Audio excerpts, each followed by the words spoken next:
I drive late at night, usually in quiet, suburban areas. It's a peaceful kind of shift, but tonight felt different. I picked up a passenger from a dimly lit bus stop. He was dressed neatly, but from the moment he got in, something about him felt off. He didn't say a word, just nodded or gave small gestures when I tried to make conversation. I figured he was one of those quiet passengers, so I kept driving, trying to shake off the uneasy feeling creeping up on me. I could see his phone lit up in the corner of my eye. He kept glancing at it every few seconds, almost like he was waiting for something. As we neared the drop-off location, a desolate street, barely lit by a few streetlights, he suddenly said, "Keep going past my stop." The calmness in his voice struck me. I hesitated for a moment, but there was no turning back now. Something about his request felt wrong, but I kept driving. My instincts were screaming at me, but I didn't want to jump to conclusions. As we passed the spot he had pointed out, I saw a figure in the shadows watching the car. I couldn't make out any details, but the hair on the back of my neck stood up. This felt off, more than I could explain. I didn't know what to do, what to say. My body was in panic mode, but I couldn't stop driving. Those words kept echoing in my head. "They know where you are. Who are these people?" Why did he say it so calmly, like it was the most normal thing? I looked out the window, but the street was empty. I didn't see the figure anymore, but the feeling of being followed was stronger than ever. I kept glancing in the rearview mirror, trying to spot any sign that something was wrong, but the man in the back seat remained unfazed. I focused on the road, trying to push down my growing sense of dread. I turned onto an even darker street where the streetlights flickered and eventually stopped working altogether. Silence surrounded me. I saw a shadow moving ahead, but I couldn't make out who or what it was. The air felt thick, heavy. The man in the back seat was still looking at his phone, his attention completely absorbed in it. He gave a slight hand gesture, like he was giving me permission to keep going. But I knew deep down something was wrong. I was being led somewhere I wasn't supposed to be. If I stopped there, I knew I wouldn't leave the same way. Every part of me was screaming to turn the next corner and get out of there, but I didn't. I kept driving. As I rounded the corner, the fear inside me only grew. The street was even darker now, the shadows pressing in on all sides. I couldn't see the figure anymore, but I knew it was still out there. My body felt paralyzed with fear, and I couldn't help but feel like I was being watched. I glanced back at the rearview mirror again. The man was still there, and this time, he looked directly at me. His gaze pierced me, making the air feel even heavier.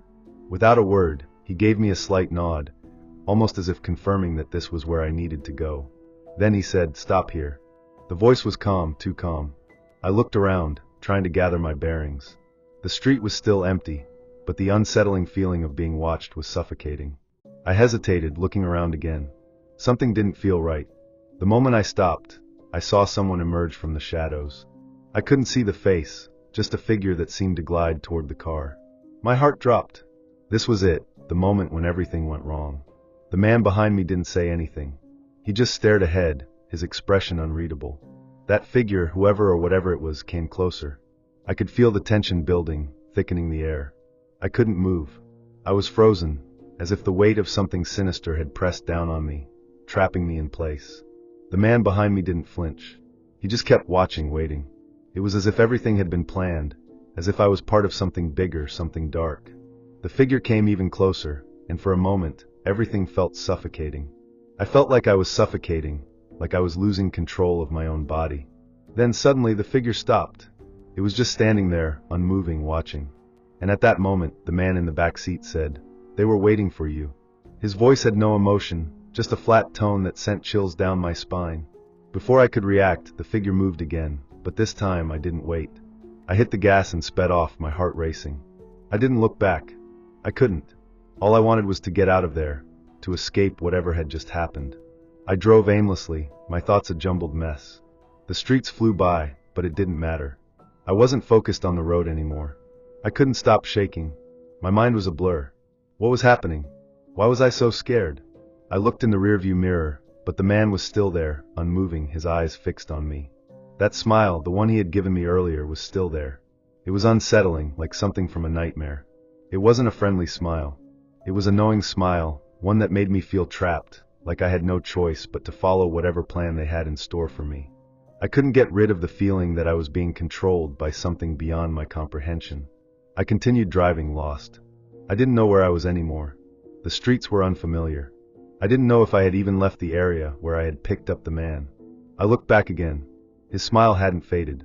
It felt like he was watching me, waiting for something. I didn't even know what to think anymore. What had I gotten myself into? I thought about stopping, trying to gather myself, but the thought of doing so only made my anxiety worse.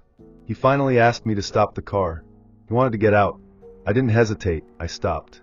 He got out without a word, and before I knew it, he disappeared into the darkness, as if he had never been there at all. I sat there, in the middle of the empty street, unsure of how much time had passed. Everything felt wrong.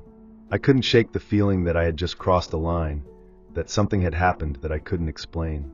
I tried to reason with myself, to tell myself it was just a weird situation, but I knew deep down that it wasn't. He had known too much. They had known too much. I don't know what happened that night, but I do know that it was real, and I can't explain it. Even now, I hear his words echo in my head. They know where you are. And the worst part, sometimes I wonder if I ever really escaped. It was a night like any other. I was driving around the city, doing one of my last Lyft rides of the night, trying to wrap up my shift early. The traffic was light, which was a relief after a long day of work. It was already past midnight when I got the request. The pickup was in a quiet, almost secluded neighborhood, which made me feel a bit uneasy. When I arrived, I saw a woman waiting at the bus stop.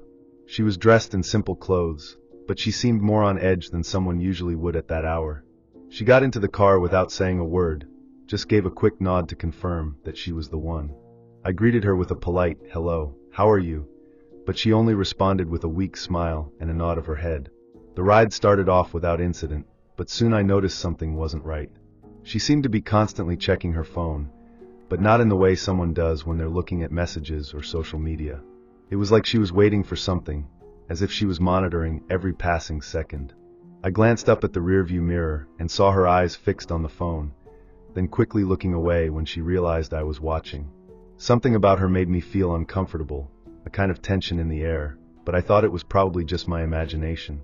It wasn't unusual for passengers to act a little strange, especially during late shifts. But as the ride went on, the atmosphere in the car felt heavier. She didn't say anything else during the drive. I wondered if she was okay, but I respected her silence, as I always do with passengers.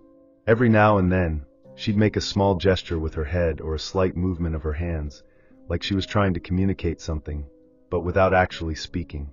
I started to feel like something was off, but I couldn't pinpoint exactly what. When we reached the address she gave me, I hesitated for a moment. The place was in a deserted area, with very few lights on, and the street was nearly empty. It was the kind of place you don't want to be stopped at, especially late at night. She looked at the address and suddenly asked me to keep driving, to not stop at the destination. I was confused, but I didn't question her. She looked nervous, and somehow, I felt sorry for her. Maybe it was some emergency that she didn't want to explain. I nodded and kept driving. But deep down, I couldn't shake the feeling that something was wrong. As we passed the street where she was supposed to get out, I got a cold chill down my spine. I could feel her eyes still fixed on me, like she was watching me closely. Something was wrong, but I couldn't quite put my finger on it. It was when I looked in the rearview mirror that I noticed a figure in the street, a shadow moving quickly, watching us as we passed. The figure was tall and thin, almost like it was blending into the darkness of the street. At first, I thought I might be imagining things, but I knew what I saw. I glanced at the woman in the back seat, who seemed unbothered, but I could sense the tension in the air growing. My heart rate picked up, and I felt a cold sweat forming on the back of my neck. I told myself to stay calm, that it was probably just someone walking, but everything in me screamed that something wasn't right. I wanted to turn around, to ask her what was going on, but I didn't want to upset her more. Besides, I wasn't sure I even wanted to know. I drove a few blocks further, still keeping an eye on the figure behind us through the rearview mirror. It wasn't moving anymore. Instead, it was standing perfectly still in the shadows, watching the car as it passed. The hairs on my arms stood up, and I could feel a lump form in my throat. The woman didn't seem to notice, or maybe she was pretending not to. But the more I drove, the more I felt like I was being led into something, like we were part of some silent game. As I continued down the road, I noticed more shadows, more figures starting to emerge along the street, standing in places I hadn't noticed before. Something felt off, like the entire world outside the car had shifted, like we were no longer driving through a quiet suburban neighborhood, but through some eerie, abandoned place. The figures in the shadows were multiplying, watching, waiting. My instincts screamed at me to stop, to turn around, to do anything other than keep driving. But the woman was still quiet, her eyes glued to her phone, oblivious to the growing sense of dread that was settling over me. I finally reached the next intersection, where the streetlights flickered uncertainly. The woman looked at me suddenly, as if she had been waiting for me to reach that point. She gave a small nod, and without another word, she told me to stop. This was the place. I parked the car, not knowing what else to do. The woman sat there for a moment, her fingers twitching at her phone. Then, almost mechanically, she opened the door and stepped out without saying goodbye. I didn't even have time to ask if she was okay. As soon as the door shut, she disappeared into the shadows, leaving me with nothing but the sound of my own racing heartbeat. I sat there in stunned silence for a moment, trying to gather myself. But before I could even pull away, I glanced into the rearview mirror one last time. The figures I had seen before were gone, vanished into the night. There was no one else on the street, no more shadows, no one lurking in the darkness. I didn't know what to think. I don't know if I'll ever know what happened that night, but I do know that I'll never forget that feeling, that gut-wrenching sensation that something wasn't right. And it's something I still can't explain, no matter how hard I try. It was around 2:30 a.m. when I got a new Lyft request. The night had been slow, and I was just about ready to call it a night when my phone pinged.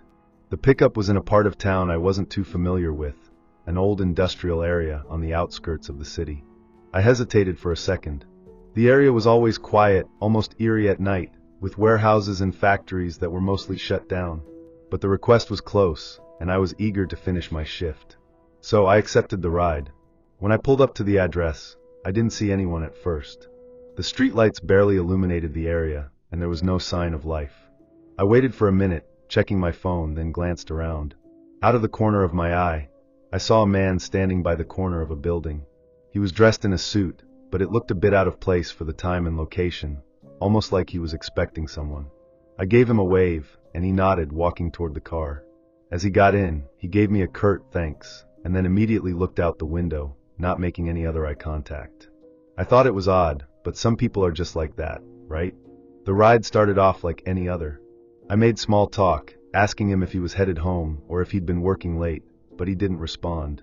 Instead, he continued staring out the window, and I couldn't help but notice the way his hands were fidgeting with his phone, like he was waiting for something. It was unsettling, but I kept my focus on the road. The longer we drove, the more I started to feel this strange tension in the air. He never spoke, not once after he got in, and I started to wonder if I had picked up someone who was just tired or distracted. But there was something more to it that I couldn't quite put my finger on. As we got closer to his destination, which was a narrow street in the middle of nowhere, he suddenly shifted in his seat and told me to keep driving. He didn't even look at me when he said it, just gave the command in a flat, emotionless tone. I was confused. The street he had given me was just ahead, and I thought it was odd for him to want me to keep going. But I didn't question it. I just kept driving. As I turned onto a darker, quieter road, I glanced in the rearview mirror and saw that his eyes were glued to his phone again, like he was tracking something.